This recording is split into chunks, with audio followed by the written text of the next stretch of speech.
चलिए स्टार्ट करते हैं नया चैप्टर। नाम है इसका financial statement of companies. Basically इसको कॉरपोरेट एंटिटीज का भी फाइनेंशियल स्टेटमेंट बोलते हैं। हमने शुरू में भी बोला था कि हम लोग का अकाउंटिंग का मेन पर्पस क्या होता है, फाइनेंशियल स्टेटमेंट बनाना। सोल प्रोप्राइटरशिप का हम लोगों ने देखा कैसे फाइनल अकाउंट बनता है, देखा होगा, balance sheet, trading and PL account, हाँ या ना। इसी तरह पार्टनरशिप का देखा होगा कभी कि हम लोग सोल प्रोप्राइटरशिप के बाद जब पार्टनरशिप में आते हैं तो उसका भी फाइनेंशियल स्टेटमेंट बनाने का तरीका देखा था। बैलेंस शीट में पार्टनर्स कैपिटल अकाउंट वगैरह दिखाते थे। अब हम लोग फाइनेंशियल स्टेटमेंट ऑफ कंपनीज की बात करेंगे। कंपनीज का बेसिकली सिस्टम क्या होता है, ये थोड़ा अलग होता है नॉर्मल से। सर नॉर्मल से अलग होता है, इसके पीछे हमारा पूरा शेड्यूल 3 काम करता है। कौन काम करता है?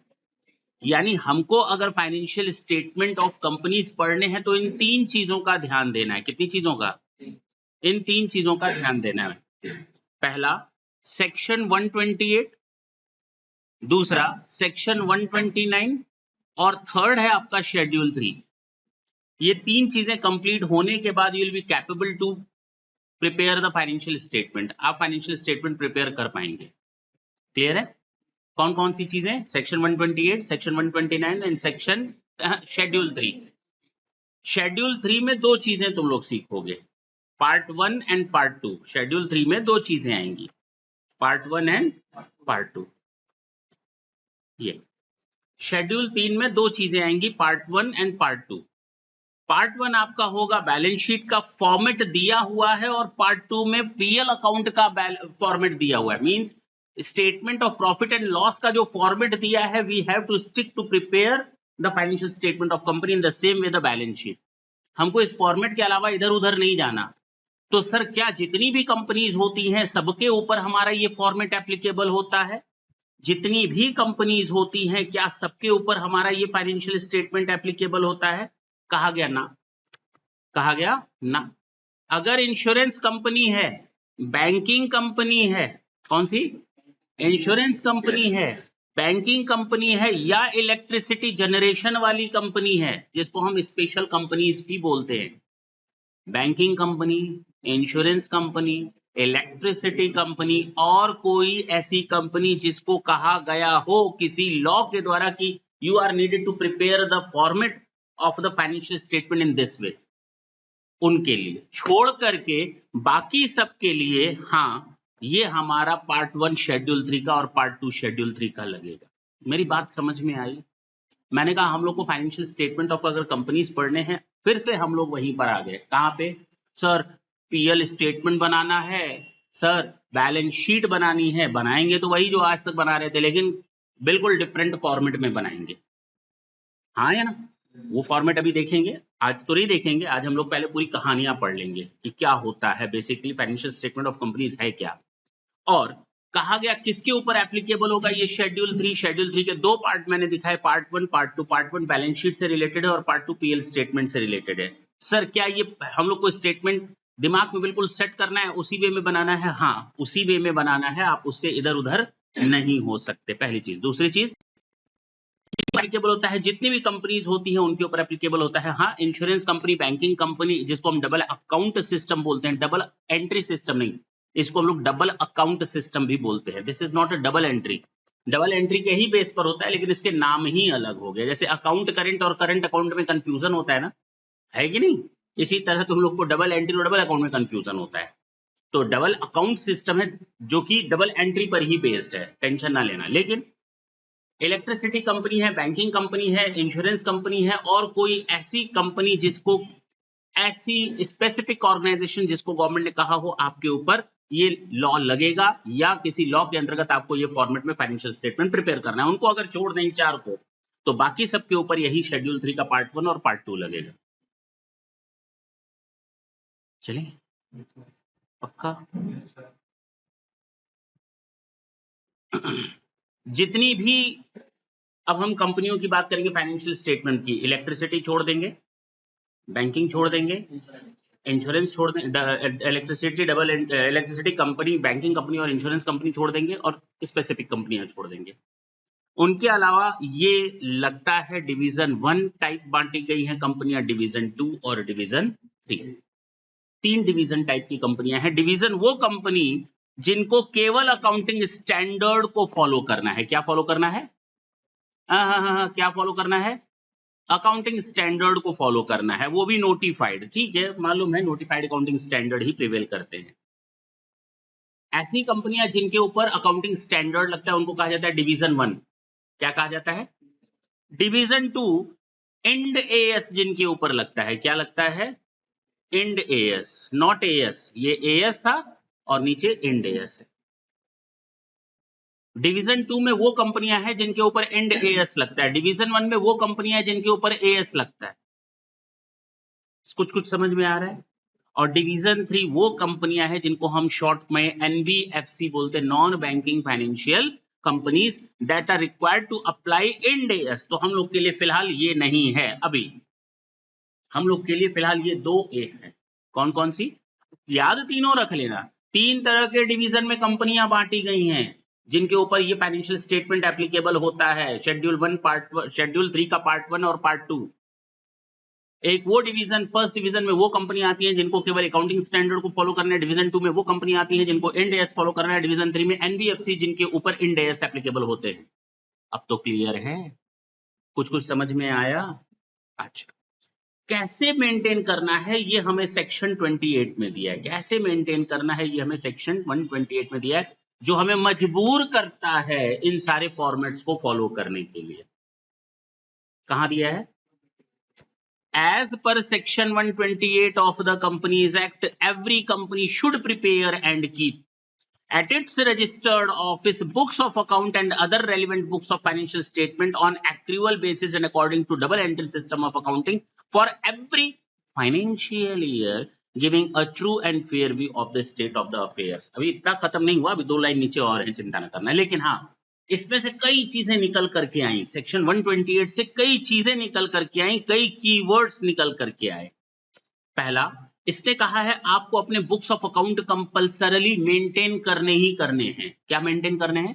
सेक्शन 128 आपके ऊपर एक ऑब्लिगेशन डालता है, कहता है कि you have to prepare, you must have to prepare your financial statement according to section 128। And what it clearly says that कि आपको अपने रजिस्टर्ड ऑफिस में मेंटेन करना है। कहां मेंटेन करना है? लेकिन हाँ, हम भटक भी सकते हैं, ऐसा नहीं है। रजिस्टर्ड ऑफिस के अलावा भी कर सकते हैं, अभी 2 मिनट बाद देखेंगे। रजिस्टर्ड ऑफिस में आपको अपने बुक्स ऑफ अकाउंट रखने हैं। अगर कुछ नहीं लिखा हुआ है कहीं पर कंपनी के पास, तो आपको ये मानने का पूरा हक है कि कंपनी के बुक्स ऑफ अकाउंट कहां मेंटेन हो रहे हैं? रजिस्टर्ड ऑफिस में। जमाई, कंपनी के रजिस्टर्ड ऑफिस में। क्लियर? एग्जामिनेशन हॉल में भी ऐसे ही जमाई निकले। हाउ बोरिंग है कि नहीं? उस समय ही तो जमाई बंद हो जाती है, बाकी साल भर निकलती है। मेरे लाल, अपने पीछे खिड़की कहाँ है? मेरी नजर से देखो।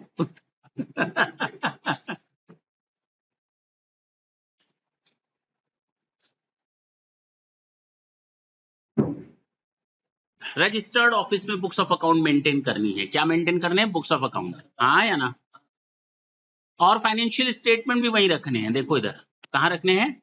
अभी हम फाइनेंशियल स्टेटमेंट के बारे में बात नहीं कर रहे। Books of account, financial statement सब कहाँ रखने हैं? रजिस्टर्ड ऑफिस में। किस बेसिस पर रखने हैं? एक्रूअल बेसिस पर। किस बेसिस पर? यानी कैश बेसिस पर कंपनियां अपने अकाउंट्स को मेंटेन नहीं करेंगे। अभी तक तो यही समझ में। कुछ नई बात निकली?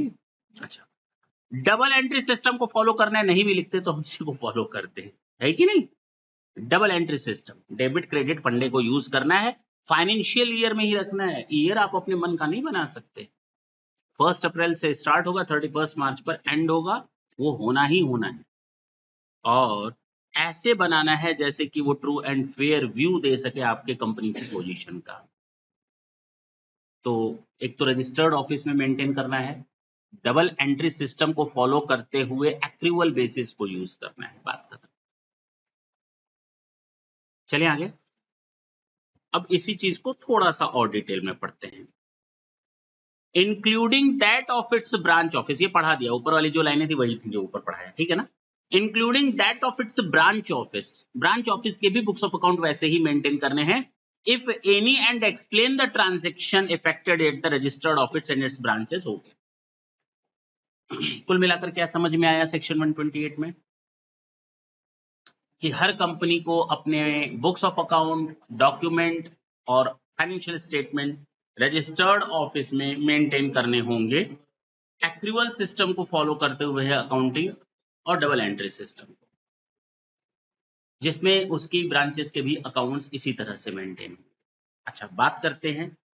Provided further that the company may keep such books of account or other register relevant paper in electronic mode। अब चूंकि जमाना बदल गया है, क्या हुआ है देखो ना, ये कब का है, जमाना बदल गया है और ऑनलाइन या हमारे पास सॉफ्टवेयर अवेलेबल है जिनसे हम अपनी books of account easily maintain कर सकते हैं। और अब वो सॉफ्टवेयर भी नहीं है, अब तो online software, cloud based software आ रहे हैं। आपको एंट्री करनी है कहीं भी करो, कहीं से बैठकर कर सकते हो, 24 आवर्स आपके पास आपके बुक्स ऑफ अकाउंट अवेलेबल है। बात समझ में आई? तो गवर्नमेंट ने अब कहा कि चलो अब सिस्टम चेंज करते हैं। अब चूंकि सारी चीजें डिजिटाइज्ड हो रही हैं, बुक्स ऑफ अकाउंट को भी ऑनलाइन कर देते हैं। ऑनलाइन एक तरह से इस तरह का सिस्टम जो यहां बताया गया है, इलेक्ट्रॉनिक मोड। अब कंपनियों को कहा गया बेटा बच नहीं सकते, पहले तो आप कोई अकाउंटिंग सॉफ्टवेयर यूज करते थे, 10 दिन बाद जा करके, 10 दिन बैक जा करके आप किसी एंट्री में 10,000, 20,000, 5 लाख, 10 करोड़, 5 करोड़ हेरा फेरी कर लेते थे।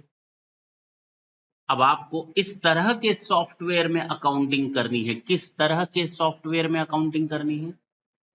जिसमें ऑडिट ट्रायल हो, जिसमें ऑडिट ट्रायल हो। ऑडिट ट्रायल का मतलब ये हुआ, कुछ भी चेंज करोगे उस सॉफ्टवेयर की मेमोरी में वो रहेगा।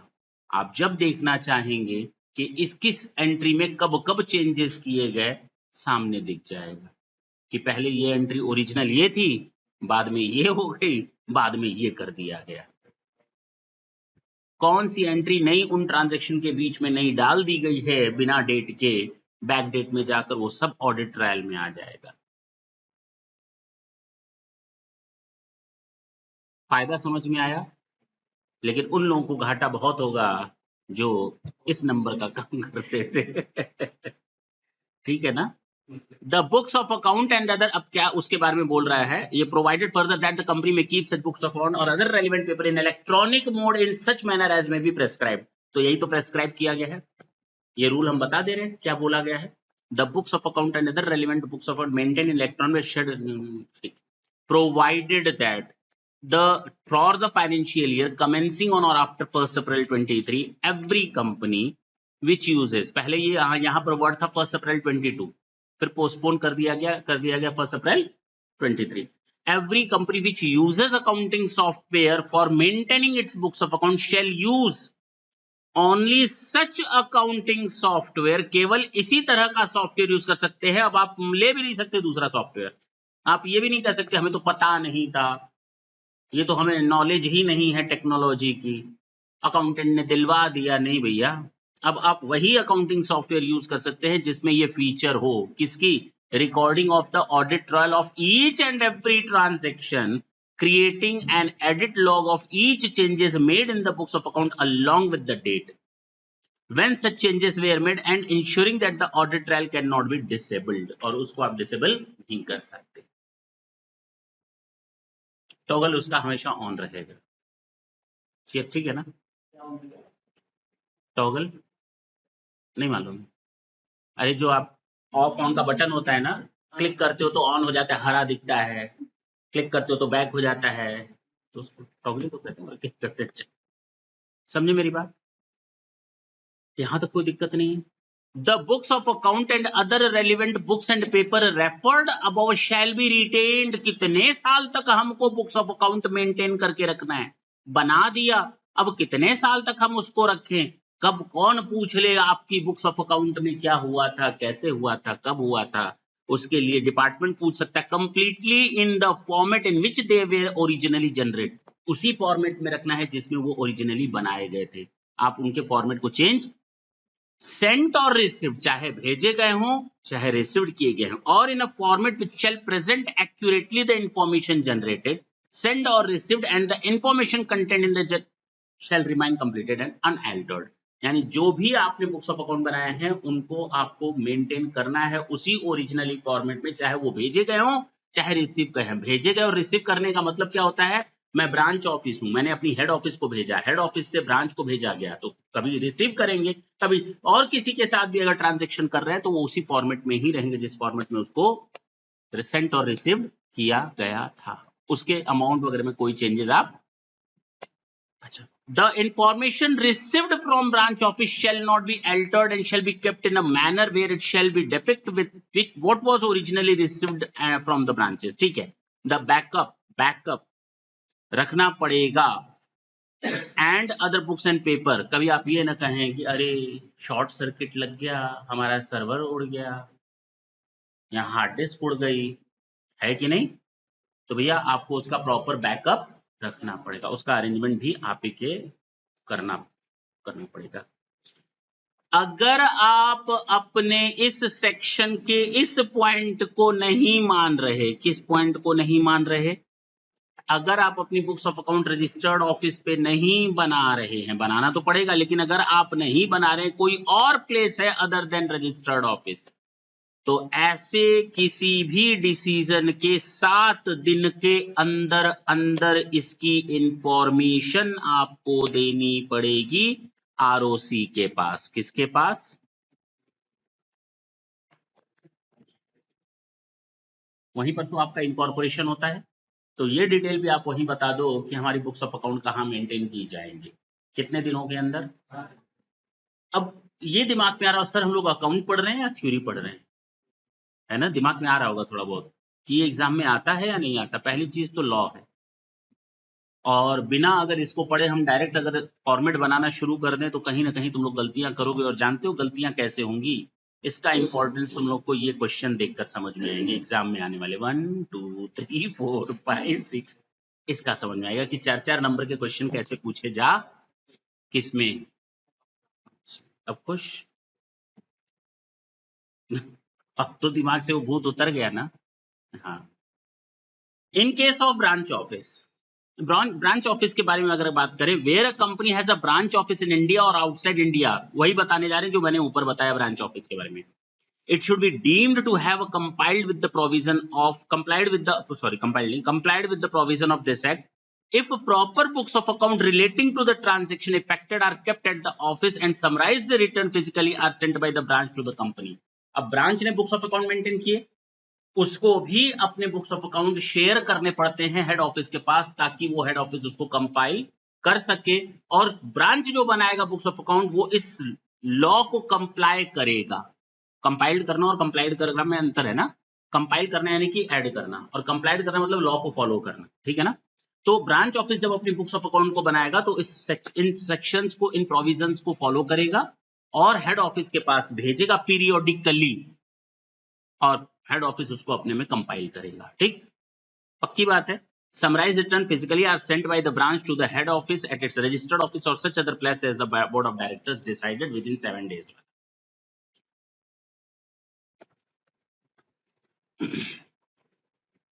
जो भी बुक्स ऑफ अकाउंट और पेपर रहते हैं इंडिया में शुड बी ओपन, हमेशा ओपन रहने चाहिए ताकि इंस्पेक्शन किया जा सके, हाँ या ना। अब चाहे वो रजिस्टर्ड ऑफिस में मेंटेन हो रहे हों या किसी और प्लेस पे, जैसा कि डायरेक्टर ने डिसाइड किया था 7 दिनों वाला। कब? During the business hours. Inspection के लिए बुक्स ऑफ अकाउंट और पेपर्स हमेशा ओपन होने चाहिए जहां पर वो मेंटेन किए जा रहे हैं ड्यूरिंग बिजनेस आवर्स।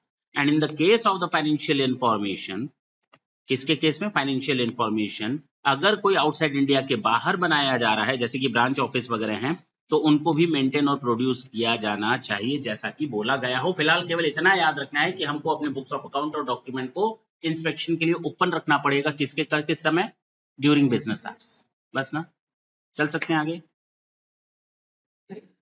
कितने सालों तक आपको बुक्स ऑफ अकाउंट मेंटेन करना है? कहता है not less than 8 financial year immediately preceding a financial year or where the company had been in existence for a period of not less than 8 years, तो पूरे के पूरे कम से कम 8 साल तक आपको अपने फाइनेंशियल स्टेटमेंट को प्रिजर्व रखना है, मेंटेन रखना है उसी ओरिजिनल फॉर्मेट। बात समझ में आई? इतना बहुत है। कौन कौन सी स्टैट्यूटरी बुक्स होती हैं हमारे पास? अगर मैं देख लूं बैलेंस शीट को, तो हमारे पास एसेट का रजिस्टर होना चाहिए, उसके नीचे इन्वेस्टमेंट होता है, इन्वेस्टमेंट का रजिस्टर होना चाहिए, नहीं होना चाहिए? जो भी कॉन्ट्रैक्ट या ऑब्लिगेशंस अराइज हो रहे हैं या कॉन्ट्रैक्ट्स किए जा रहे हैं, तो रजिस्टर ऑफ कॉन्ट्रैक्ट्स होने चाहिए। अरे बोलो।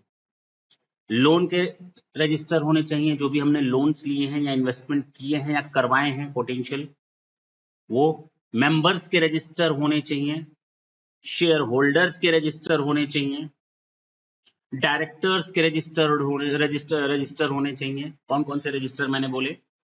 इन्वेस्टमेंट के रजिस्टर होने चाहिए, अगर आपने लोन लिया है तो किन किन एसेट्स के अगेंस्ट लोन लिया है, register of charges, register of member होना चाहिए, डिबेंचर होल्डर्स का रजिस्टर होना चाहिए, मिनट बुक होनी चाहिए। पढ़ोगे तुम लोग मिनट्स बुक क्या होते हैं, एजेंडा क्या होते हैं, लॉ में पढ़ोगे डिटेल में। रजिस्टर ऑफ कॉन्ट्रैक्ट्स होने चाहिए, रजिस्टर ऑफ डायरेक्टर्स और की केएमपी, जिसको की मैनेजमेंट मैनेजरियल पर्सन कहा जाता है, एंड रजिस्टर ऑफ लोन्स वगैरह होने चाहिए। ये चीजें आपको मेंटेन करनी पड़ेंगी। साथ ही शेयर होल्डर से रिलेटेड, शेयर से रिलेटेड कौन कौन सी बुक्स मेंटेन करनी पड़ेंगी? शेयर एप्लीकेशन, कौन सी बुक? Share application book, share allotment book, share call book, certificate book, register of member, share transfer book and dividend transfer. ये सारी किताबें आपको मेंटेन करनी है। यानी ऊपर से अगर देख लो एक कोने से बैलेंस शीट, तो सबसे पहले एसेट का रजिस्टर हो गया, एसेट्स के बेसिस पर अगर कोई लोन लिया गया तो रजिस्टर ऑफ चार्जेस हो गया, उसके नीचे इन्वेस्टमेंट होता है तो इन्वेस्टमेंट का रजिस्टर हो गया, डिबेंचर होल्डर का रजिस्टर हो गया, मेंबर्स का रजिस्टर हो गया, की मैनेजरियल पर्सनल या डायरेक्टर्स का रजिस्टर हो गया, इन्वेस्टमेंट और लोन के लेने देने का रजिस्टर हो गया, शेयर से रिलेटेड मिनट्स का हो गया, और शेयर से रिलेटेड हमारा share application book, share call book, share allotment book, share certificate book, share transfer book और डिविडेंड बुक। हाँ या ना? ये आपको मेंटेन करने पड़ेंगे, ठीक है ना? तो सारी बैलेंस शीट का देखो तो हर चीज का रजिस्टर आपको मेंटेन करना। कोई दिक्कत है क्या इसमें? कुल मिलाकर देखो ना, शॉर्टकट में हमारी थ्योरी लगभग जो हट करके थी वो कंप्लीट हो गई। चल सकते हैं। अब ये बोलता है, क्या कोई दिक्कत है क्या? बोलो बोलो, कुछ पूछना हो पूछ लो। अच्छा, मैंने कहा सेक्शन 128 है और इसमें 2-3 इंपॉर्टेंट चीजें याद रखनी है कि रजिस्टर्ड ऑफिस में बुक्स ऑफ अकाउंट मेंटेन करनी है। किसी और जगह करेंगे तो कितने दिनों का? 7 दिनों के अंदर हम RFC में इंफॉर्मेशन दे देंगे। ड्यूअल एंट्री सिस्टम को, डबल एंट्री सिस्टम को फॉलो करना है और एक्रूअल बेसिस पर बुक्स ऑफ अकाउंट मेंटेन करना है, केवल अपना ही नहीं ब्रांच ऑफिस का। और इलेक्ट्रॉनिक मोड में अब हर एक कंपनी को कह दिया गया है 1 अप्रैल 23 से आपको अपनी books of account electronic mode में रखनी है। हाँ या ना? और जो इलेक्ट्रॉनिक मोड में रखेगा उसमें ऑडिट ट्रायल की फैसिलिटी होनी चाहिए। जो भी चेंजेस होंगे date wise, transaction wise, amount wise, वो सारी की सारी उसमें एडिटेबल नहीं होना चाहिए और टॉगल हमेशा ऑन रहना चाहिए, मतलब डिसेबल नहीं होना चाहिए, ठीक है ना? सेम वही ब्रांच ऑफिस के लिए भी बोला है। सब चीजें हो गई। 8 साल तक मेंटेन करना है, ये रजिस्टर मेंटेन करने हैं। आइए अभी तक एनुअल रिटर्न समझ में आया?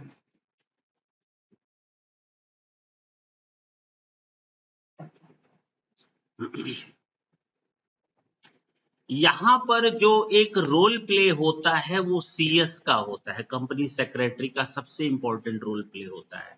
किस समय? एनुअल रिटर्न के समय। क्या है?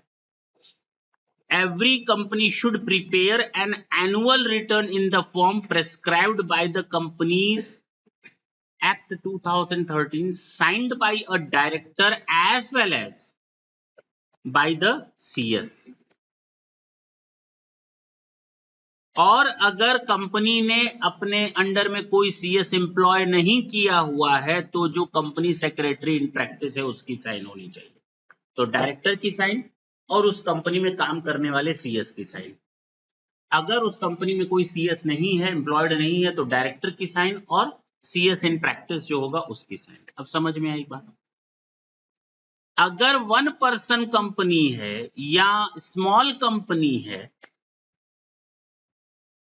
डोरमेंट कंपनी नहीं लिखा है क्या? लिख लेना।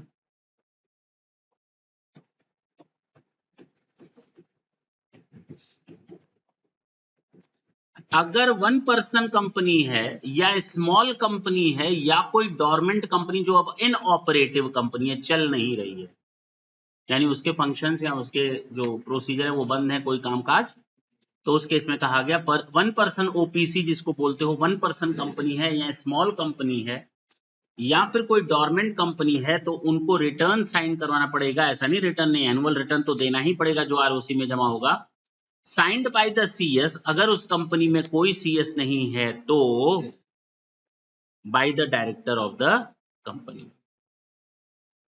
क्लियर हुआ? थोड़ा ऑब्लिगेशन कम बने, सीएस इन प्रैक्टिस नहीं है। उस कंपनी में अगर सीएस है तो उससे, अगर सीएस नहीं है तो डायरेक्टर भी साइन कर लेगा तो काम चल जाएगा। अगर ओपीसी है, स्मॉल कंपनी है या डोरमेंट कंपनी है तो। चले आगे।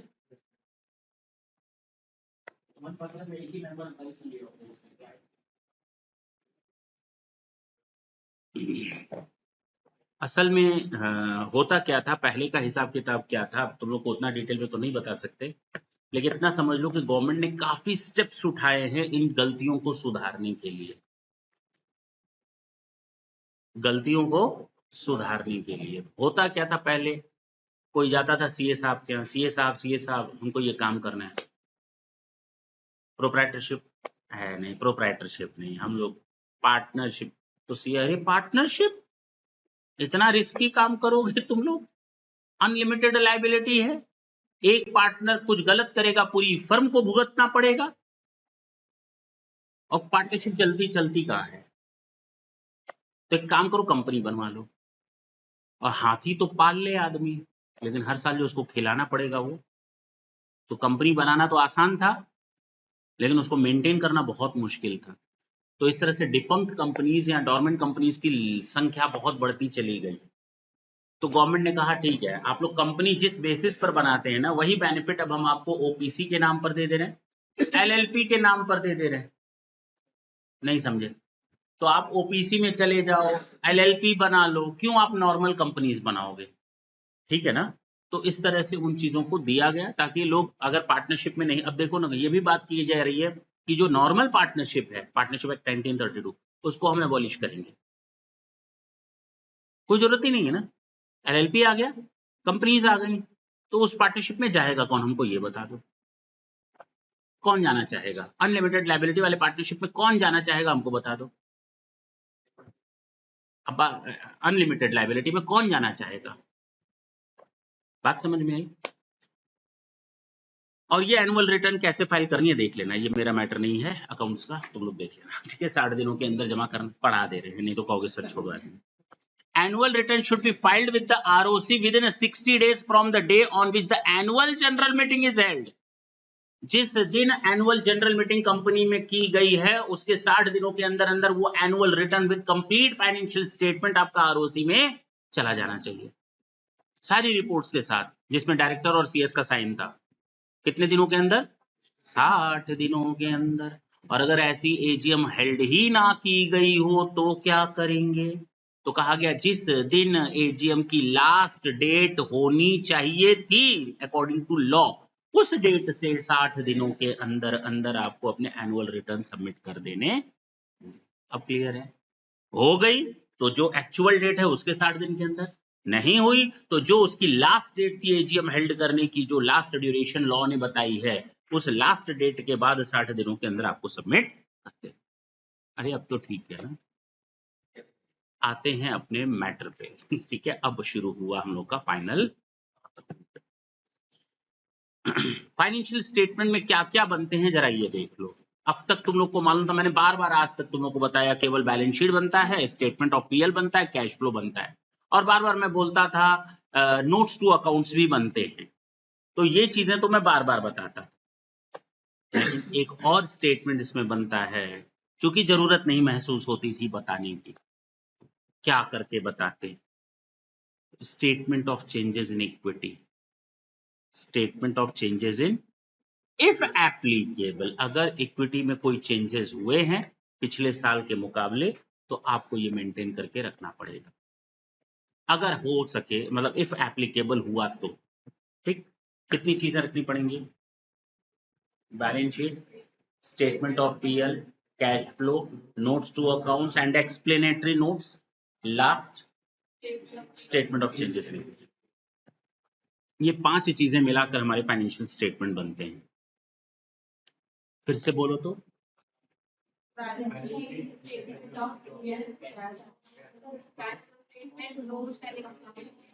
अरे वाह, अरे वाह, तुम लोग तो तेज आदमी हो। अब तक ऊपर हम लोगों ने सेक्शन 128 देखा था, 128 देखा था, मैंने कहा था 3 चीजें हम लोग को पढ़नी है, 128, 129 and schedule 3। 128 books of account registered office में मेंटेन करना है डबल एंट्री सिस्टम के साथ एक्रूवल बेसिस पर, ये देखा ना। ब्रांच का भी उसी तरह से, फिर इलेक्ट्रॉनिक मोड को कैसे मेंटेन करना है वो भी देख लिया, 8 साल तक प्रिजर्व करना है वो भी देख लिया। हाँ या ना? अब हम लोग देखने जा रहे हैं 129, कहता है यही है 129, बेसिकली यही है, ठीक है ना। कहता है at the annual general meeting of a company the board of director of the company should lay financial statement before the company. कहां पर रखना है? ले मतलब लेटना नहीं, ले मतलब पेश करना।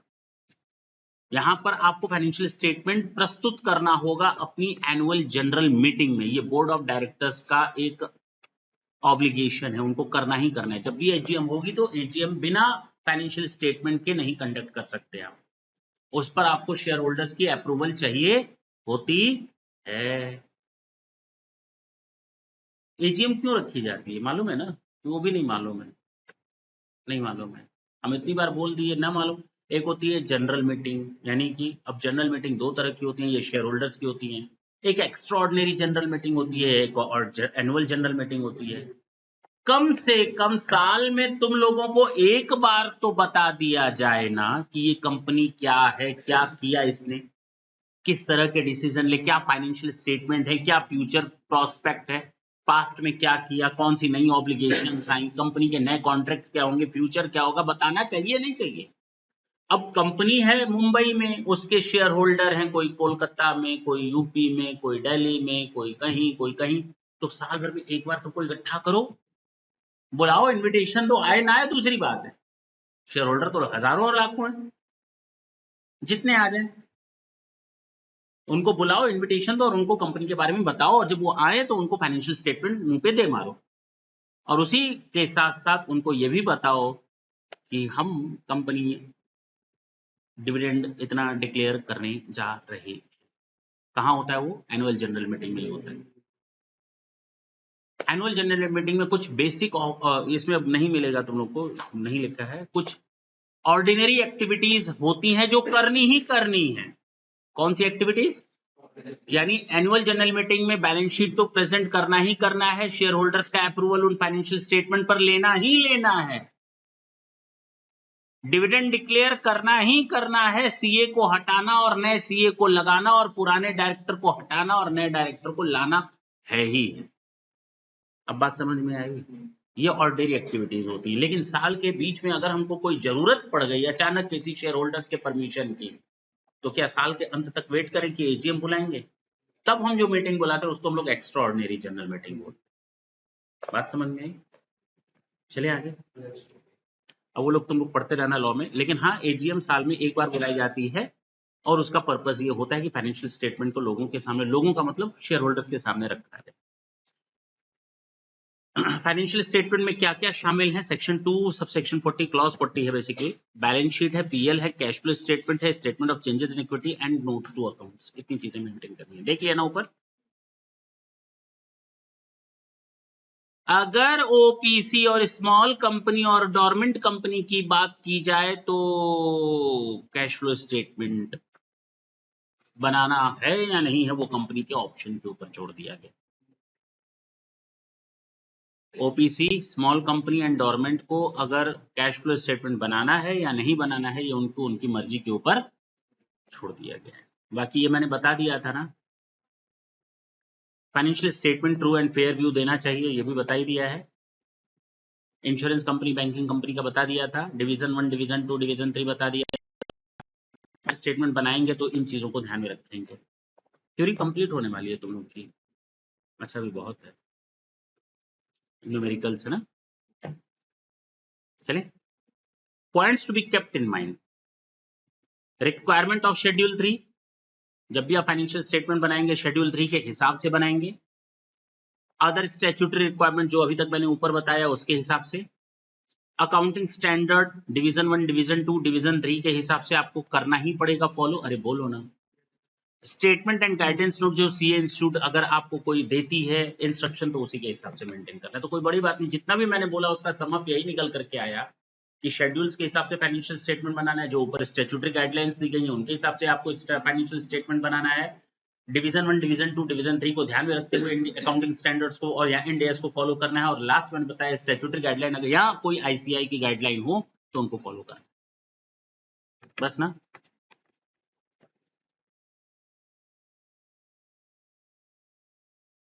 ये भी हो गया। कुछ बताने की जरूरत है क्या? कुछ बताने की जरूरत है इसमें? बता दो दिया। अरे चले, क्वेश्चन नंबर, जवाब दो तुम लोग। सुन लो पहले। जरूरी नहीं इन क्वेश्चंस को जो मैं करवा रहा हूं तो इसको मैंने पढ़ाया हो अभी। तुम लोग अपने कॉमन सेंस या रैशनल बेसिस पर डिसीजन लेकर हमको बताओगे कि ये बोल क्या रहा है।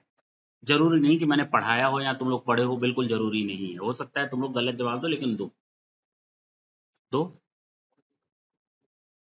हम क्यों बोले पढ़ो? आप बोलते हैं इजी होता है।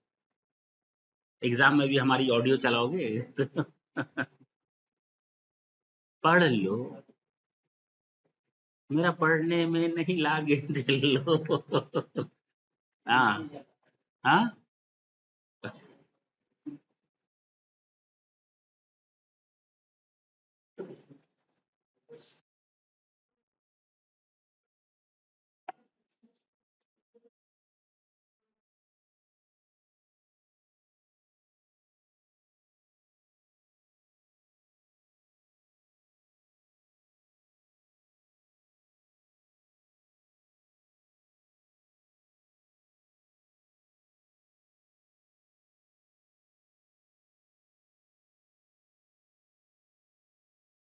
चलिए, कहता है इस ईयर के फाइनेंशियल स्टेटमेंट में अल्फा लिमिटेड ने मेंशन किया नोट्स टू अकाउंट्स में, किसमें?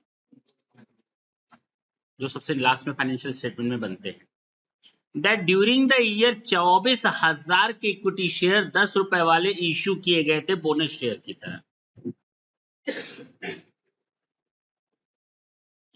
However, the source from which these bonus share were issued has not been disclosed.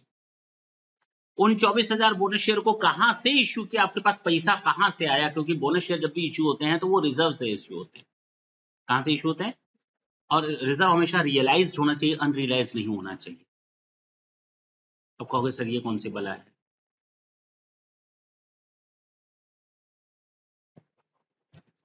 अगर हमारे पास किसी एसेट को बेचने से कोई प्रॉफिट हुआ होगा तो बताओ वो कैश में आया होगा या नहीं आया होगा? आया होगा। किसी एसेट को रीवैल्यूएशन कर दिया, 10 लाख की एसेट को अगर 1 करोड़ हम अपनी बैलेंस शीट में लिख दें तो उससे पैसा आ जाता है या नहीं आता है? नहीं आता। तो रिजर्व 2 हो गए ना, एक जो एक्चुअल में हाथ में आया है कैश के फॉर्म में, एक जो आया ही नहीं, बोगस है, ये कह सकते हो, नॉन कैश आइटम है। तो रिजर्व्स हमेशा हम जब भी हम बोनस शेयर इश्यू करते हैं वो रियलाइज्ड रिजर्व से करते हैं, ठीक है ना। ऐसे नहीं तो हर कंपनी अपनी बैलेंस शीट में एसेट का दाम बढ़ा देगी और रिजर्व बढ़ा देगी, रिजर्व बढ़ाकर बोनस शेयर इश्यू कर देगी, लोग दुनिया खुश, बोगस बैलेंस शीट बनती चली जाएंगी मार्केट में, है कि नहीं? बताओ, अब कंपनी ने ये डिस्क्लोज ही नहीं किया, उसके पास सोर्स कहां से आया? अब समझ में आया क्वेश्चन का इंटेंशन क्या है? बताओ, क्या ये नॉन डिस्क्लोजर वायलेंस है क्या? अरे सॉरी, वायलेंस, वायलेशन है क्या? वायलेंस कहां से हो जाएगा? वायलेशन होगा। हाँ बताओ, वायलेशन है क्या ये? हाँ बोलो। दिमाग क्या बोलता है तुम लोगों को? कॉमन सेंस तो यही कहता है, लेकिन रिजल्ट बिल्कुल उल्टा है। कहता है schedule 3 has come into force for the balance sheet and PL account prepared for the financial year commencing फलाना एंड ढिमाका। A company should disclose in notes to account for the period of 5 years immediately preceding the balance sheet the aggregate number and class of share allotted as fully paid up bonus share. A company should disclose, company को ये अपने financial statement disclose करना चाहिए कि पिछले 5 सालों में उसने कितने number of share fully paid bonus share issue किए हैं। ये रिक्वायरमेंट है, लेकिन कहीं सोर्स कहां से आया ये रिक्वायरमेंट नहीं है। Schedule 3 doesn't require a company to disclose the source from which bonus share have been issued, therefore is company is okay with that. Company गलत नहीं। अब समझ में आई बात? क्वेश्चन नंबर 2 चले। पढ़ो।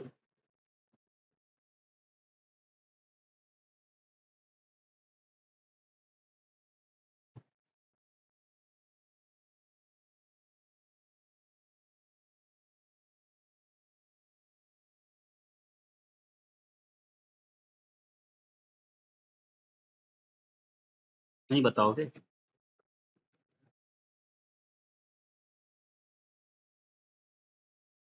The management of Loyal Limited contends that the work in process is not valued since it is difficult to ascertain. जो हमारे पास स्टॉक लिखा हुआ है, opening WIP, opening finish goods, opening stock of raw material, closing stock of raw material, closing stock of finish goods and closing WIP लिखते हैं ना। तो यहाँ प्रॉब्लम WIP को लेकर के है। किसको लेकर के है?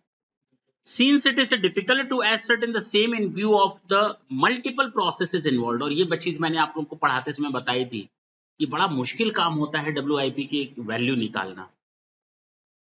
एक ही ऑर्गेनाइजेशन में 100 तरह के WIP हो सकते हैं। अब 100 का वैल्यूएशन जब तक निकालो तब तक काम कुछ और बढ़ चुका होता है। जब तक निकालो फिर कुछ और बढ़ जाएगा, तो प्रैक्टिकली फिजिबल नहीं भी हो सकता है। ठीक है ना? तो कंपनी उसी को प्रॉब्लम फेस कर रही है। They opine that the value of opening and closing work in process would be more or less the same as it was earlier. Company को लगता है जैसे ये चल रहा है पिछले साल वैसे ही इस साल चलेगा, वैसे ही अगले साल चल रहा है, तो मोर और लेस सेम रहता है हम लोग का WIP। अच्छा, accordingly the management had not separately disclose WIP in its financial statement. बताओ गलत किया या नहीं किया? है ना? तुम लोग हमेशा अच्छा आगे नहीं बोले, चलो और भी लोग बताते हैं। हाँ बोलो।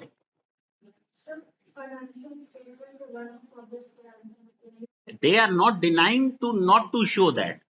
They are showing it, and they are just giving the argument that it will be more or less similar to the last year. कि जितना पिछले साल था वही इस साल भी। पिछले साल मान लो ओपनिंग स्टॉक आया 5 लाख, तो इस बार भी हम मान ले रहे 5 लाख के आसपास ही रहेगा। हाँ या ना? लेकिन उन्होंने अपनी इनएबिलिटी शो की है कि हम उसको एग्जैक्ट नहीं कैलकुलेट कर पाएंगे। That's it.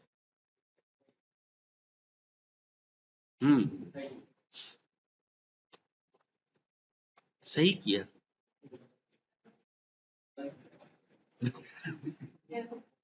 मैं बोलूं? सही किया। देखो ये क्वेश्चन क्या इंपॉर्टेंट रोल प्ले कर रहे हैं, तुम लोग समझ रहे हो ना? हैं कितने छोटे छोटे क्वेश्चंस, लेकिन जवाब कितने गलत गलत आ रहे हैं। Schedule 3 doesn't require that the amount of WIP at the beginning and the end of the to be disclosed in the PL account. Changes in inventory आएगा, ओपनिंग WIP और क्लोजिंग WIP दिखाने की जरूरत नहीं है सेपरेटली, ये आएगा PL account का जब फॉर्मेट पढ़ोगे तो। ठीक है? अच्छा, only changes in inventories are needed to be disclose. वही तो मैं बोल रहा हूँ, changes in inventories are enough to show. Detail में आपको opening stock of WIP, closing stock of WIP कोई जरूरत ही नहीं कहीं पर। और जब कंपनी कह रही है ओपनिंग और क्लोजिंग WIP हमारा सिमिलर रहता है, तो स्टॉक तो हमेशा हम लोग एज पर वैल्यूएशन लेते हैं ना। देखते नहीं हो ट्रायल बैलेंस के नीचे नोट्स में लिखा रहता है क्या? Closing stock. ट्रायल बैलेंस के बीच में तो नहीं लिखा रहता, नोट्स में लिखा रहता है। डबल साइड एंट्री करनी पड़ती है, एक जगह डेबिट एक जगह, तो वैल्यूएशन होता है ना, उसका इवेंट होती है ना ये। Non disclosure of such changes in the statement in PL may not amount to violation of the Schedule 3 if the differences between opening and closing stock or now not material or are the same। ठीक है ना? चले आगे। चलो अब question number 3 पढ़ के बताओ तो।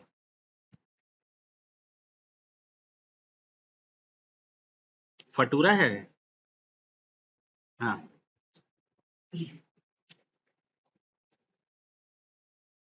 फटूरा है फ्यूचुरा है? फटूरे है। जल्दी करो बताओ।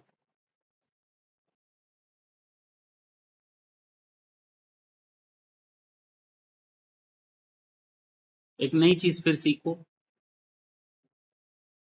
इसने कहा कि Futura limited has the following item under the reserve and surplus.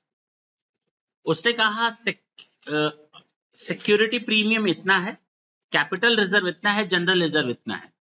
Reserve and surplus में दिखाया company had an accumulated loss of 250 on the same date. इसको भी तो बताओ, यहां लिखना चाहिए था ना ऊपर, एक्यूमुलेटेड लॉस कितना।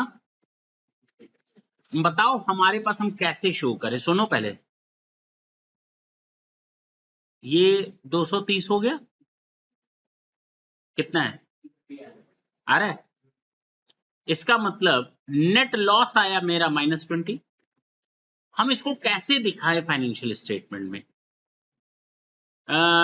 एसेट साइड 230 दिखा दें, लायबिलिटी साइड 250, नहीं सॉरी, एसेट साइड 250 दिखा दें लॉस, और 230 हम दिखा दें रिजर्व एंड सरप्लस में, या लॉस दिखा दे एसेट साइड 20।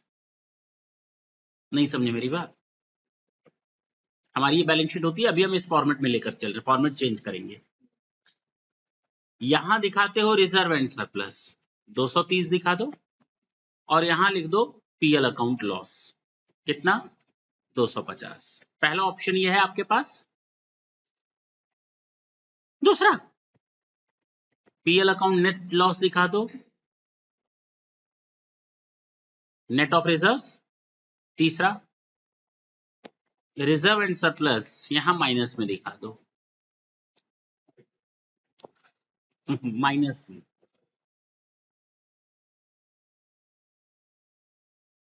मेरी बात समझ रहे? यहां लिखोगे इक्विटी शेयर कैपिटल मान लो 100, रिजर्व एंड सरप्लस डिवेंचर मान लेते हैं ये भी 120 है, तो ऐसे दिखाएं। और इधर दिखा दें fix asset 200 and current asset, ये वाला दिखा दें हिसाब किताब, या इक्विटी शेयर कैपिटल 100, डिवेंचर 120, ये टोटल हो जाएगा 220, और fix asset and current asset हम दिखा दें 200, टोटल आ जाएगा 220। किस फॉर्मेट को यूज करें? इक्विटी शेयर कैपिटल दिखा दें 100, डिवेंचर दिखा दें 120, fix asset and current asset दिखा देते हैं 200, तो टोटल कितना आ जाएगा PL 250, तो 450। हाँ, कौन सा सही है? सबका तो टोटल बराबर आ रहा है।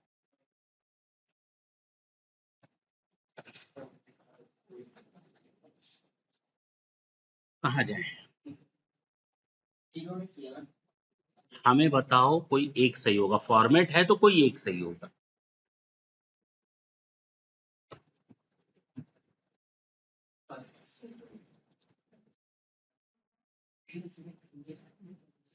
क्या क्या? पहला कितने लोग कहते हैं?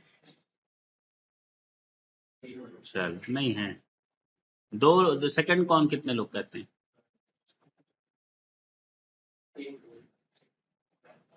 थर्ड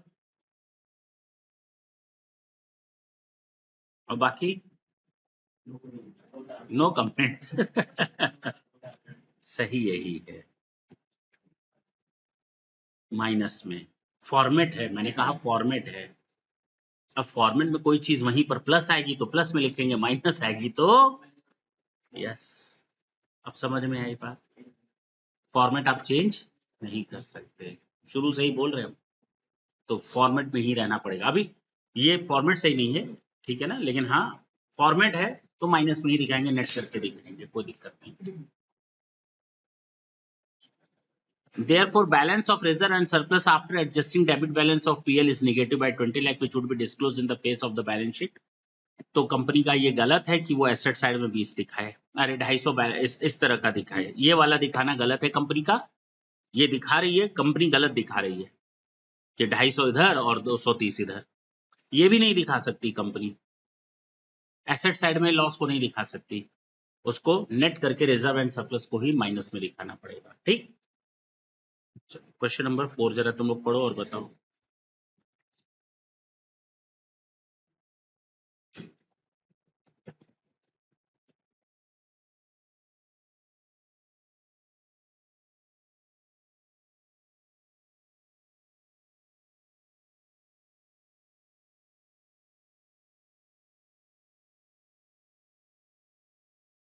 हम बोले Sumedha Limited took a loan from bank 10 lakhs to be settled within 5 years in 10 equal installments, half yearly installment with interest. तो अगर 10 लाख का है, 5 सालों में देना है, तो इसका मतलब 5 साल में 2-2 इंस्टॉलमेंट, यानी 10 इंस्टॉलमेंट, हर एक 6 महीने की इंस्टॉलमेंट 1 लाख रुपए की इंस्टॉलमेंट होगी, और हर एक साल में 2 इंस्टॉलमेंट जाएंगे, यानी 2 लाख रुपए जाएगा। यही तो हुआ, अरे बोलो, एक साल में 2 इंस्टॉलमेंट, हर इंस्टॉलमेंट 1 लाख रुपए की, तो 2 इंस्टॉलमेंट 2 लाख रुपए की एक साल की।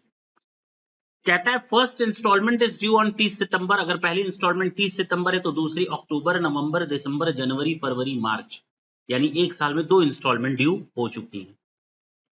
बताओ, determine how the loan will be classified in the financial statement of the Sumedha limited, कैसे उसको शो करोगे? ये जो 10 लाख का लोन है ना,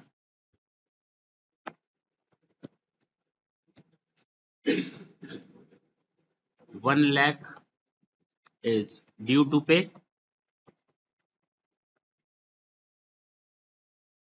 सॉरी 2 लाख, 2 लाख, 1 लाख इंटू 2 इसी साल। नेक्स्ट ईयर लायबिलिटी कितनी है?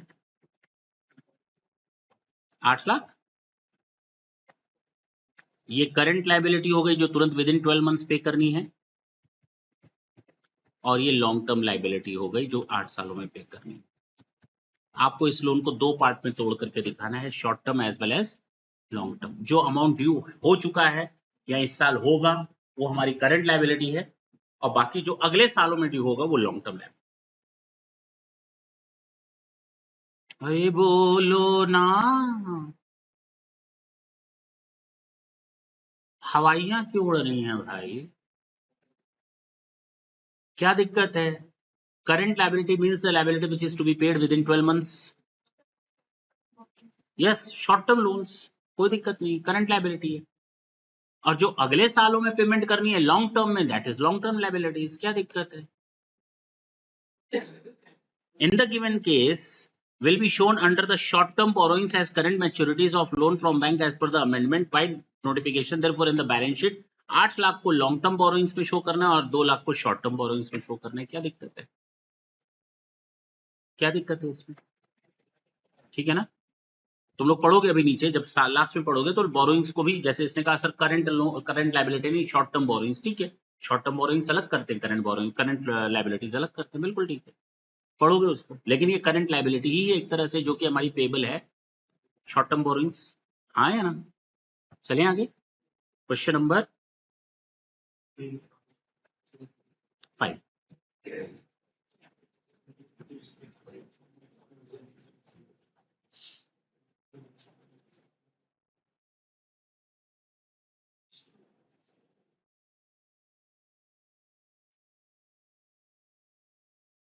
कहता है Prince limited present it's provisions under reserves and surplus, काहे से प्रोविजन, कहां से रिजर्व्स एंड सरप्लस में आता है? प्रोविजन तो एक्सपेक्टेड लायबिलिटीज के लिए होता है, ऑब्लिगेशंस के लिए ना, हाँ या ना? तो जरा ढंग से देखो, ये ऐसे नॉर्मली तुम लोग पढ़ चुके हो, खत्म है तुम लोग का लगभग, एक क्वेश्चन ये बचा और ये स्टेटमेंट बता देने हैं, खत्म। जरा ढंग से सुनो, financial statement defines the terms reserves at the portion of the earning, जबकि हमारा प्रोविजन अर्निंग नहीं होता, हम तो प्रोविजन में से अर्निंग को कम करके फ्यूचरिस्टिक लॉस के लिए प्रोविजंस बनाते हैं ना, तो उसको आप अपनी कमाई कैसे शो कर सकते हो? आप ये नहीं कह सकते वो एक्चुअल में रिजर्व है। Yes, that is the part of the reserve, might be the liability can arise और माइट बी नॉट, हाँ या ना? We are not sure about that, हमें कुछ पता ही नहीं है कि एक्चुअल में हमारा पैसा जाएगा या नहीं जाएगा, लेकिन हम एस्टिमेट कर सकते हैं कि ये ऑब्लिगेशन हो सकता है नियर अबाउट, अगर मुझे 1 लाख रुपए लग रहा है तो हो सकता है 60,000 भी जा सकता है, 50,000 भी जा सकता है, 1 लाख भी जा सकता है, 1.5 लाख भी जा सकता है। हम एक्चुअल नहीं बता सकते because this is not the present obligation, ये फ्यूचरिस्टिक ऑब्लिगेशन है, वो कम भी हो सकता है और ज्यादा भी हो, लेकिन हम अपने रिलायबल सोर्सेज से उसको एस्टिमेट करने की कोशिश करते हैं और उसके लिए प्रोविजंस बनाते हैं। क्लियर हुआ? अच्छा, कहता है रिसीट और अदर सरप्लस, ठीक है, appropriated by the management for a general or specific purposes other than a provision for depreciation, छोड़ दो चूंकि डेप्रिसिएशन वगैरह तो निकलता है, or for a known liability reserve should be distinguished from provision, provision और रिजर्व्स को अलग रखो। आपने अपनी जेब से कुछ पैसा निकाला, एक गुल्लक में डाला कि 2 महीने बाद मेरा नुकसान होने की चांसेस हैं, उसके लिए हम किनारे रख रहे हैं। अब नुकसान होगा इतना तो श्योर है, उतना होगा, उससे कम होगा या उससे ज्यादा होगा वो बाद की बात है, but this is not the present obligation. अगर प्रेजेंट ऑब्लिगेशन होता that would be shown in the liability side, current liability या लायबिलिटी, वो एक्चुअल लायबिलिटी होती, तो प्रोविजन काहेगा? अगर हमको अमाउंट पता चल जाए कि इतना देना ही देना है तो वो शो करेगा आपका प्रेजेंट ऑब्लिगेशन, वो आपकी तो लायबिलिटी हो गई, फिर तब काहे का प्रोविजन बना रहे हो? प्रोविजन तो तब बनता है जब फ्यूचर में कुछ जाने वाला हो लेकिन एक्चुअल अमाउंट ना पता कर पा रहे, ठीक है? तो a provision is a liability which can be measured only by using a substantial degree of estimation, ये तो है, जाना तो है ही है, लेकिन कितना मालूम नहीं, उसके लिए हम उसको एस्टिमेट करते हैं डिफरेंट सोर्सेस से, हाँ या ना? Substantial degree of estimation. Actual में लायबिलिटी तो प्रेजेंट ऑब्लिगेशन होता है, हमने आपसे माल खरीदा, this is mine actual liability, जो कि पास्ट इवेंट पर बेस्ड था, ये मेरे ऊपर एक्चुअल लायबिलिटी कि मुझे आपको पैसा देना है क्योंकि मैंने आपसे माल खरीदा है, दिस इज द लायबिलिटी, हाँ या ना? हो गया, तो दोनों को अलग करके शो करना पड़ेगा। आप हाँ बोलो। For this purpose, reference may be made to the definition of the expression provision in AS 29 contingent liability and contingent asset, तो उसके लिए AS 29 तुम लोग पढ़ोगे, लेकिन हाँ प्रोविजन आपकी एक्चुअल लायबिलिटी नहीं होती, प्रोविजन आपकी एक्चुअल लायबिलिटी नहीं, और न ही ये एक्चुअल रिजर्व होता है, चूंकि आपने उसमें से निकाल करके रखा है फ्यूचर की लायबिलिटी को मेंटेन करने के लिए, ठीक है? जब हाँ दिखाएंगे डिस्क्लोजर, वो फॉर्मेट पढ़ोगे तो आएगा, उसमें समझ में आई बात? अच्छा, ये एक आएगा एजिंग शेड्यूल के लिए, किसके लिए? ये पूरा एक ही क्वेश्चन आंसर है, बहुत ही आसान है, ऐसा नहीं है 2 मिनट लगेगा, चिंता मत कर। ये कह रहा है एक कंपनी है जिसको कहा गया है कि अपने डिवीजन 1 में शेड्यूल 3 के हिसाब से जब फाइनेंशियल स्टेटमेंट बनाए तो उसके हिसाब से कैसे दिखाएगा, अगर कंपनी के रिसीविएबल्स हैं तो आपके ऊपर कौन से ऑब्लिगेशंस हैं रिसीविएबल यानी कि डेटर्स को शो करने के लिए, तो डेटर्स को शो करने के लिए आपको हमेशा एजिंग शेड्यूल बनाना पड़ेगा। एजिंग शेड्यूल का मतलब है कि 6 महीने के अंदर वाला डेटर कौन है, 6 महीने से 1 साल पुराना डेटर कौन है, 1 साल से 2 साल पुराना डेटर कौन है, 2 साल से 3 साल और 3 साल से ज्यादा। अरे ऐसा कौन सा धंधा कर रहे हो जिसमें 2-2 साल तुम उधार माल बेचे हो, पैसा नहीं मिल रहा तुमको, साल भर से पैसा नहीं मिल रहा, इसका मतलब जितने पुराने डेटर्स उतने मिलने की पॉसिबिलिटी कम। बात समझ में, ताकि दुनिया को पता चल सके कि जो आप डेटर्स फाइनेंशियल स्टेटमेंट में शो कर रहे हो, अब कई लोग क्या करते हैं, मान लो कंपनी है उसको प्रॉफिट बढ़ाना है तो उसने एक बोगस ट्रांजैक्शन दिखा दिया सेल्स अपने ही डायरेक्टर के नाम या किसी के नाम, चढ़ा दी। अब उसको मालूम है सेल तो दिखा देंगे, प्रॉफिट बढ़ जाएगा, दुनिया को दिखेगा प्रॉफिट है, लेकिन एक्चुअल में सेल तो उसने अपने घर के मेंबर को किया है किसी को। अब पैसा तो लेना है नहीं, 2 साल बीता, 3 साल बीता, प्रॉफिट बुक हो चुका है, तो भैया आप कब लॉस दिखाओगे? नहीं समझे? तो ऐसे हिडन ट्रांजैक्शंस होते रहते हैं, तो उनको भी शो करना है, उसको एजिंग शेड्यूल से हम पता कर सकते हैं। इस तरह की चीजें, या ऐसे सेल्स जिनका पैसा रिकवर होने के चांसेस नहीं है, अगर जेन्युइन सेल है तो भी। ठीक, तो ये टोटल। अब इसमें कौन कौन से आएंगे? Undisputed trade receivable, undisputed trade receivable, disputed trade receivable and disputed, इनको भी 4 कैटेगरी में बांटोगे।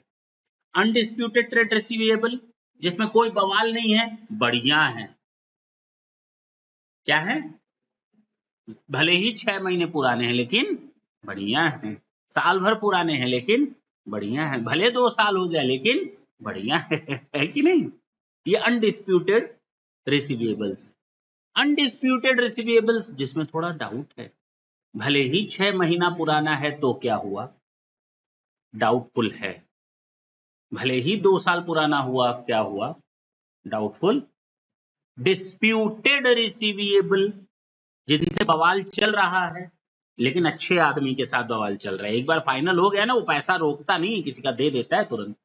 तो डिस्प्यूटेड रिसीवेबल कंसीडर्ड गुड्स, और हैं ही कोई लोग चंट टाइप के, बवाल भी कर रहे हैं, पैसे देने का मन भी नहीं है है कि नहीं? Disputed receivable considered doubtful. ये 4 पार्ट में आप लेकर के चलेंगे।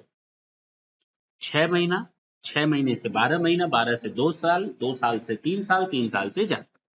ठीक है, ये आपका एजिंग शेड्यूल होता है, आपको इस तरह से अपना डेटर्स शो करना होता है। समझ में आई बात? हाँ, नहीं बचा लेना कि नहीं, ट्रेड पेबल में तुम मार लेना किसी का पैसा, कौन रोकने जा रहा है? फ्यूचरिस्टिक प्रॉफिट की उम्मीद वैसे भी नहीं करते हम लोग। ये समझ में आया? शेड्यूल 3 में हम लोग 2 चीजें बनाएंगे, पार्ट 1, पार्ट 2। बैलेंस शीट जब हम लोग बनाएंगे, किस किस हिस्से में तोड़ेंगे, फॉर्मेट में क्या दिखेगा, बताएं? बैलेंस शीट में आपकी 2 चीजें दिखेंगी, इक्विटी एंड लायबिलिटीज और एसेट्स। बैलेंस शीट में 2 चीजें दिखेंगी, इक्विटी एंड लायबिलिटीज एक तरफ और एसेट एक तरफ। फॉर्मेट ऐसे ही बनेगा, एक सिंगल लाइन वाला बनेगा। ये ऊपर रहेगा इक्विटी एंड लायबिलिटीज के लिए, और इसका टोटल अलग कर देना, और इसके नीचे बनेगा एसेट्स के लिए। ठीक है ना? इक्विटी एंड लायबिलिटीज में क्या क्या लिखोगे? Share holder fund, share application money pending allotment, यानी किन्हीं से हमको पैसा तो मिल गया है शेयर्स के अगेंस्ट, एप्लीकेशन के अगेंस्ट, लेकिन हमने उनको शेयर अभी अलॉट, यानी आपको शेयर कैपिटल को 2 पार्ट में तोड़ना पड़ेगा। पहला equity share holder fund, not equity, share holder fund, उसके नीचे share application money pending allotment, non current liability और करंट लायबिलिटी। यानी कुल मिलाकर इक्विटी एंड लायबिलिटीज को हम लोग 4 पार्ट में लेकर चलेंगे। एक share holder fund, share application money pending allotment, non current liabilities और करंट लायबिलिटीज। याद रहेगा? अरे याद रहेगा। कितने पार्ट में, कौन कौन से?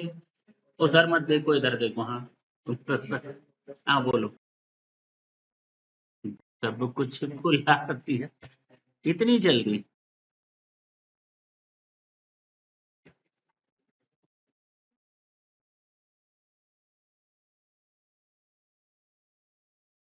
कौन भुनभुना रहा है?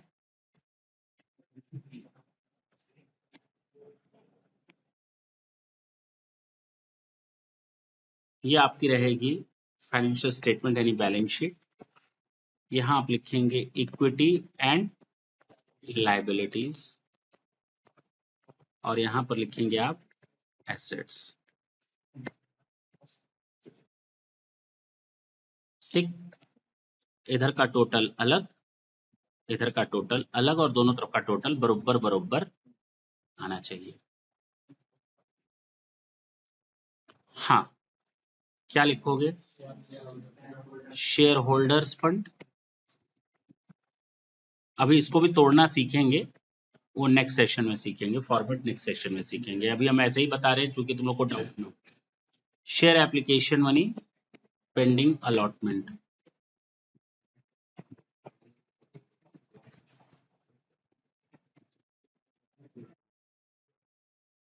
हाँ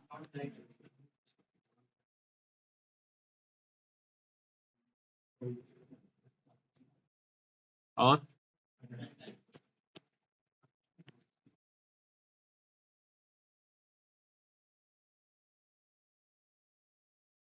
चलिए ये कंप्लीट। अब आते हैं एसेट साइड, केवल दो पार्ट में, अभी ऐसा नहीं, इसमें और भी पार्ट टूटेंगे, चिंता मत करना, लेकिन एसेट को भी ब्रॉडली दो पार्ट में तोड़ा गया है, नॉन करेंट एसेट और करंट एसेट। तो यहां पर तुम लोग लिखोगे नॉन, यानी फिक्स एसेट बोल सकते हो ना, और ये हो जाएगा करंट एसेट। बस इतना ही तुम लोग को याद करना है, और आज की मुलाकात बस इतनी, कल कर लेना चाहे बात जितनी। अब बोलो, हाँ बताओ। अरे उसको क्यों देख रहे हो, अरे उसको मत देखो भाई। अरे उसका ध्यान हमेशा कॉपी की ओर जा रहा है। हाँ बताओ, वो बार बार ऐसे ऐसे मुड़ मुड़ कर देख रहा है कि सर हमसे पूछ लीजिए, हम पूछ, बता ही दो तुम।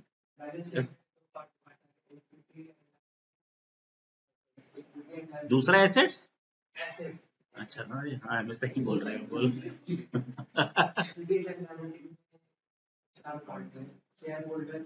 हाँ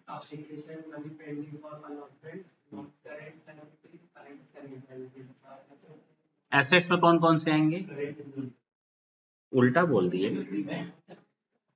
बेटा, दो ही अक्षर सीखे वो भी उल्टे। क्या पढ़े हुए बीए।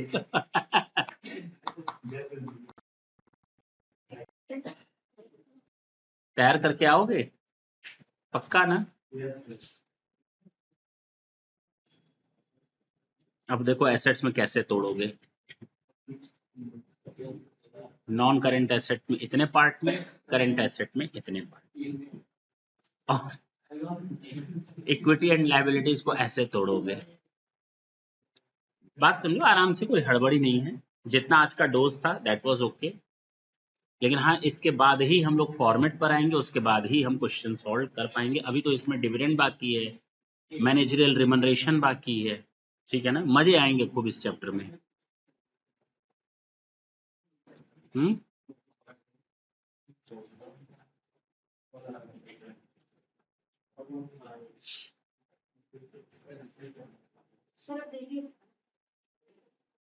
ठीक है, टाटा बोले।